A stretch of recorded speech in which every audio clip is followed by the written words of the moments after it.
Hi, it's a great pleasure to meet you again through this video. Welcome back to my channel. This is Chindraj talking to you. Friends, in this lesson, you are going to learn how to use come to know in English sentences through Tamil. So, I hope you all are ready for your today's lesson. Let's get started. Before let's get started, if you're new to this channel, please do subscribe this channel and also press the bell icon for new updates. So, இன்னைக்கு இந்த வீடியோல come to know அப்படிங்கறத use பண்ணி நம்ம தமிழ்ல பேசிட்டு இருக்கிற ஒரு சில சென்டென்ஸ் எப்படியெல்லாம் வந்து இங்கிலீஷ்ல பேசலாம் அப்படிங்கறத பார்க்க போறோம். So this will be very interesting and useful. So please do watch it till the end and definitely you are going to learn something new.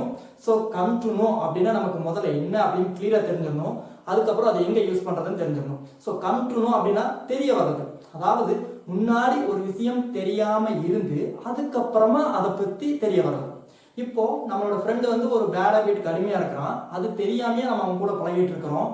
அதாவது பேட் ஹாபிட் தெரியாமையே பழகிட்டு இருக்கிறோம். அதுக்கப்புறம் அவனோட பேட் ஹாபிட் தெரிஞ்சு அவங்க கூட பழகிறத ஸ்டாப் பண்ணிட்டோம்.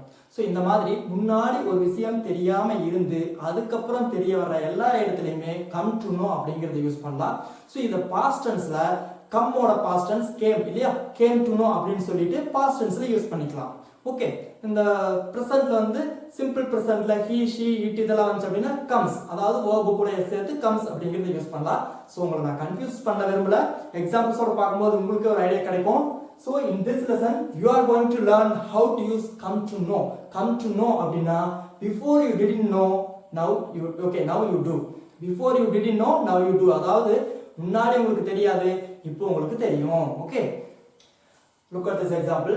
I came to know. So past tense la come oda past tense came. So I came to know about this offer yesterday.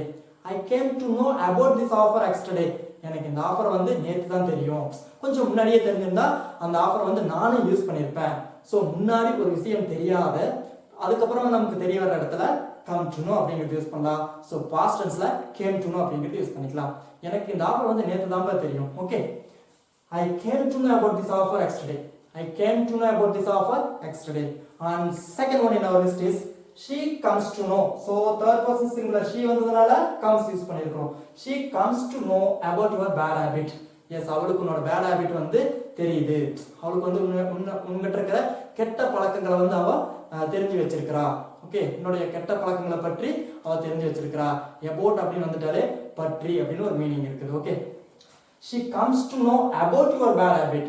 அதாவது உன்னுடைய பேட் ஹாபிட் பத்தி அவ தெரிஞ்சு வச்சிருக்கா. ஓகே, இப்போதான் அவளுக்கு தெரிஞ்சிருக்குது, இதுக்கு முன்னாடி தெரியல. Okay, and third one, how did you come to know? இந்த இடத்துல क्वेश्चनா கேக்குறோம். Okay, how did you come to know that he was a thief?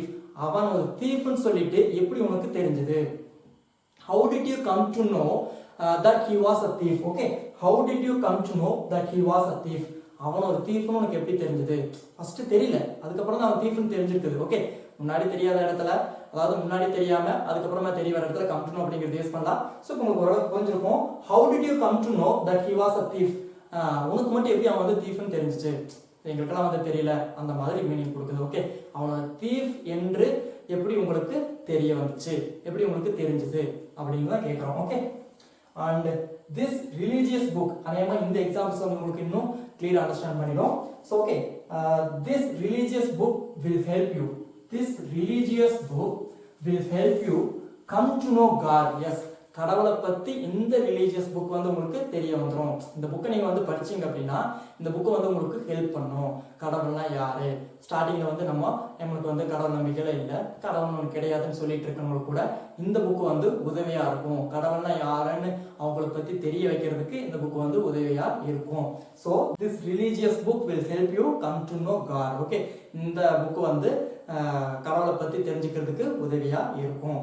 And last one in our list is you will come to know tomorrow.